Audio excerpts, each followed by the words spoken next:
Bonjour création de Dieu. Avez-vous déjà eu l'impression qu'une présence puissante était tout autour de vous, guidant vos pas et vos décisions? Dans la vidéo d'aujourd'hui, nous allons percer le mystère derrière cette force invisible, le Saint-Esprit. Découvrez comment cette présence divine non seulement nous inspire, mais agit activement dans nos vies d'une manière que vous ne pourriez jamais imaginer. Si vous avez hâte d'apprendre comment le Saint-Esprit peut transformer votre vie, restez avec nous. Ce voyage de découverte va au-delà de la foi et touche au cœur de notre existence. Préparez-vous à une révélation qui pourrait changer votre façon de voir le monde. Ne le manquez pas. Qui est réellement le Saint-Esprit? Pour nouer une véritable relation et collaborer avec lui, il est crucial de comprendre son essence. Bien que les diverses métaphores bibliques utilisées pour le décrire, comme le feu, le vent, l'eau, l'huile et la colombe, soient riches de sens, elles obscurcissent souvent sa véritable identité.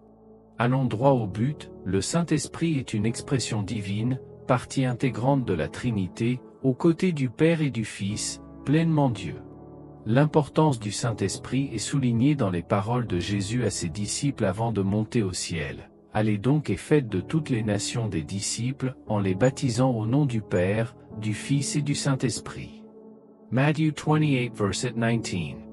Dans cette directive, Jésus non seulement assimile le Saint-Esprit au Père et au Fils, mais souligne également son rôle essentiel dans la mission de propagation de la foi. Un épisode frappant du livre des Actes met en lumière cette vérité. Anania et sa femme Saphira, après avoir vendu une propriété, décident de mentir sur le montant reversé aux apôtres. Pierre, inspiré par le Saint-Esprit, confronte Anania à propos de sa malhonnêteté, soulignant que le mensonge n'était pas seulement contre les hommes, mais contre Dieu. Ce moment nous rappelle la présence vivante du Saint-Esprit, capable de discerner les intentions les plus cachées et d'agir avec la justice divine. Au moment où Pierre confronte Anania dans Actes 5 versets 3 et 4, il révèle une vérité profonde, en trompant la communauté, Anania ne mentait pas seulement à ses frères, mais directement à Dieu, c'est-à-dire au Saint-Esprit lui-même. Cela souligne la divinité du Saint-Esprit, le plaçant au même niveau que le Père et le Fils, comme l'exprime clairement l'Écriture. Il est intéressant de noter que l'Ancien Testament nous a déjà donné des indices sur cette vérité.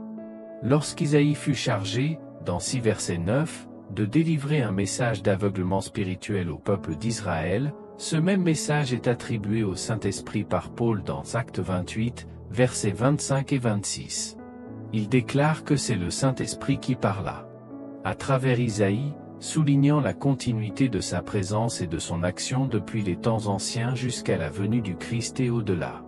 La Bible présente également le Saint-Esprit comme un agent de création et de vie. Dès le début, et la terre était informe et vide, et les ténèbres étaient à la surface de l'abîme, et l'Esprit de Dieu agissait à la surface des eaux. Genèse 1, verset 2. Ce verset nous emmène au moment de la création, où l'Esprit de Dieu est présent, mettant de l'ordre dans le chaos. De même, Job 26, verset 13 parle de l'Esprit ornant les cieux, montrant son rôle dans la formation de l'univers. Le rôle du Saint-Esprit dans la résurrection est encore plus remarquable. Et déclaré Fils de Dieu avec puissance, selon l'Esprit de sainteté, par la résurrection d'entre les morts, Jésus-Christ notre Seigneur. Romains 1 verset 4. Ce verset met en évidence l'action du Saint-Esprit comme vitale dans la résurrection de Jésus, démontrant son pouvoir sur la mort et affirmant sa divinité. Romains 6, verset 11 nous met au défi de nous voir sous un nouveau jour, mort au péché mais vivant pour Dieu en Jésus-Christ.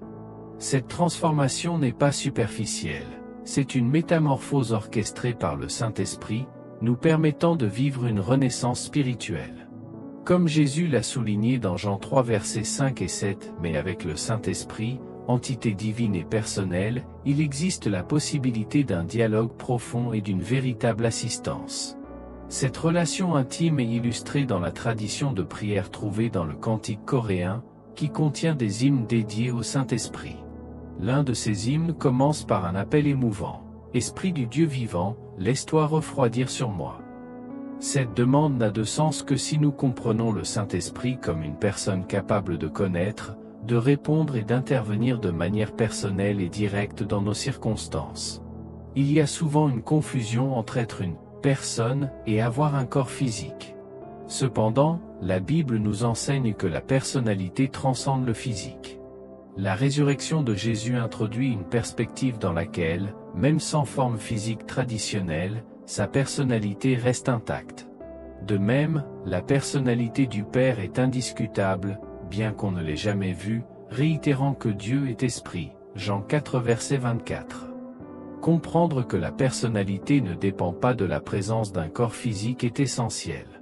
Par conséquent, la personnalité du Saint-Esprit n'est pas définie par une manifestation physique, mais par les attributs qu'il possède. La Bible fournit des preuves claires de sa personnalité grâce à l'utilisation constante de pronoms personnels faisant référence à lui, une pratique qui nous aide à comprendre sa nature distinctive.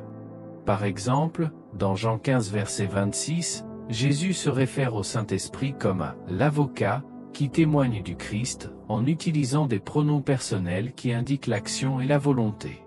De même, dans Jean 16 versets 7 et 8, Jésus promet d'envoyer le « Consolateur » qui viendra convaincre le monde du péché, de la justice et du jugement.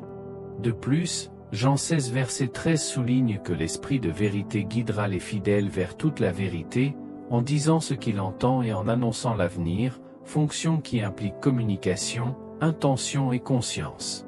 Le Saint-Esprit n'est pas simplement une force impersonnelle, il agit comme seule une personne pourrait le faire, en participant activement à nos vies. Regardons quelques-unes de ces actions qui révèlent sa personnalité. 1. Communication. Dans Apocalypse 2 verset 7, le Saint-Esprit parle aux églises, promettant des récompenses éternelles aux fidèles. Cette capacité à articuler des messages spécifiques met en évidence sa nature communicative.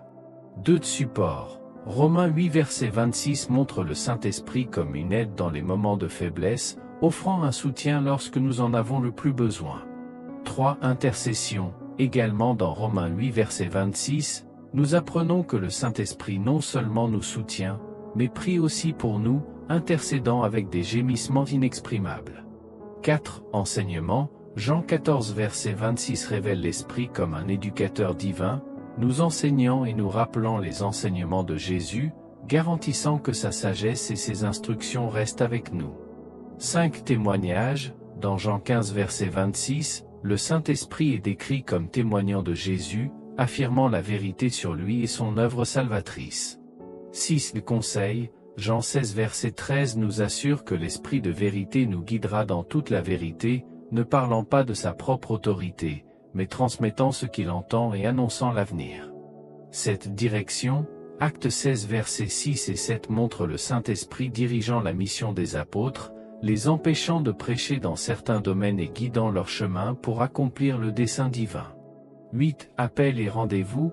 Acte 13 verset 2 fournit un exemple puissant de la manière dont le Saint-Esprit appelle et nomme des individus à des missions spécifiques, comme il l'a fait avec Barnabas et Saul.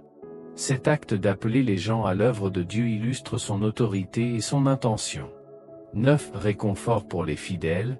Dans Acte 9 verset 31, nous voyons des églises grandir dans la paix et se construire, marchant dans la crainte du Seigneur et dans la consolation du Saint-Esprit. Ce verset met en évidence le rôle de l'Esprit comme consolateur des fidèles, apportant paix et encouragement. En plus de ces actions, la personnalité du Saint-Esprit est également définie par des attributs typiquement humains, tels que la connaissance, les émotions et la volonté. Le Saint-Esprit possède une connaissance profonde, capable de sonder même les profondeurs de Dieu, comme en témoigne 1 Corinthiens 2. Verset 10. Il connaît la pensée de Dieu et intercède pour les saints selon la volonté de Dieu, Romains 8 verset 27, démontrant une intelligence et une compréhension qui surpassent celles de l'humain. Le Saint-Esprit n'est pas indifférent, il a des émotions. Il déverse l'amour de Dieu dans nos cœurs, Romains 5 verset 5, et peut être attristé, Éphésiens 4 verset 30, indiquant qu'il répond à nos actions et attitudes avec des sentiments authentiques. La capacité d'intercéder avec des gémissements inexprimables, Romains 8 verset 26, révèle un lien émotionnel profond avec les croyants. Le Saint-Esprit agit selon sa propre volonté, distribuant des dons spirituels à chacun comme il le détermine. 1 Corinthiens 12. Verset 11. Ce verset nous rappelle que les manifestations de l'Esprit sont des dons et non des droits, accordés selon sa sagesse et son dessein. Dans Actes 16 versets 6 et 7, la direction de l'Esprit dans la mission apostolique, refusant l'accès à l'Asie et à la Bithynie, illustre sa volonté souveraine dans l'expansion de l'Évangile. Essayer de manipuler le Saint-Esprit à des fins personnelles est une grave erreur, démontrant un manque de compréhension de sa nature.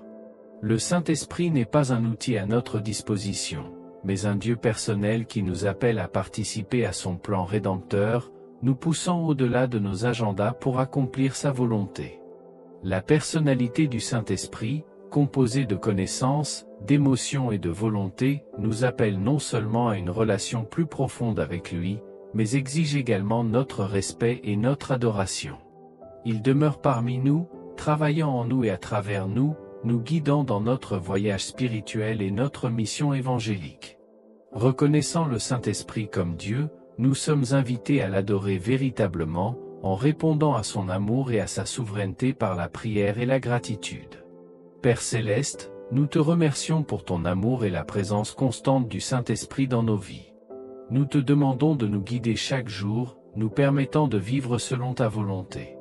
Puissions-nous être audacieux dans notre foi, en suivant l'appel de l'Esprit avec un cœur ouvert et obéissant. Au nom de Jésus, Amen.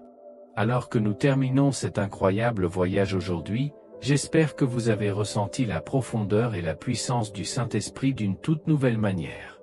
Pensez à vous inscrire et de commentaires ci-dessous, nous souhaitons connaître vos expériences et vos réflexions. Ensemble, nous construisons une communauté de foi et de découverte. Que Dieu vous bénisse ainsi que tous ceux que vous aimez.